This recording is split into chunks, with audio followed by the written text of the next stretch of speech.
Hello बच्चों, let's see this question and here this question से dictatorship means. Question आपसे बोल रहा है कि डिक्टेटरशिप का क्या मतलब होता है। डिक्टेटरशिप को सिंपली हिंदी में बोला जाता है तानाशाही शासन। ठीक है, तानाशाही शासन मतलब डिक्टेटरशिप।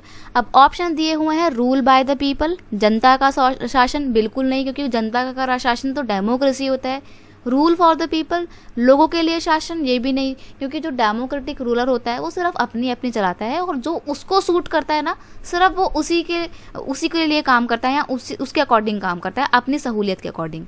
नेक्स्ट है रूल बाय द फ्यू, कुछ लोगों के द्वारा किया जाने वाला शासन, या फिर रूल बाय वन, सिर्फ किसी एक इंसान के द्वारा किया जाने वाला शासन। तो ऑप्शन 4 बिल्कुल सही रहेगा आपका, रूल बाय वन।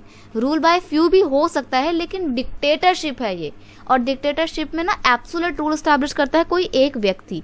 तो जो है आपका रूल बाय वन जो है इसका बिल्कुल सही आंसर हो जाएगा option 4। It is a form of government. अब डिक्टेटरशिप रूल कैसी सरकार होती है? It is a form of government in which one person और अ स्मॉल ग्रुप, एक छोटा सा ग्रुप या फिर लोगों का सिर्फ एक व्यक्ति जो है सारी की सारी power possess the absolute power without effective constitutional limitation. संविधान के द्वारा कोई लिमिटेशन नहीं होती है, उसका जो मन करेगा वो जिसको मरवाना चाहेगा मरवा सकता है, सारा का सारा डिसीजन वही लेगा। एग्जाम्पल के लिए अगर आपको देखना है तब आप सोच रहे होंगे कि अभी तो दुनिया में ऐसी कोई भी कंट्री नहीं होगी जहाँ पर डिक्टेटर रूल चल रहा होगा, तो ऐसा नहीं है। नॉर्थ कोरिया इसका एग्जाम्पल है। नॉर्थ कोरिया में किसकी सरकार चल रही है? किम जोंग की, और जो कि एक डिक्टेटर रूल है, अकेले वही शासन कर रहे हैं और वो डायनेस्टिक रूल है। पहले उनके फादर थे और अभी वो हैं।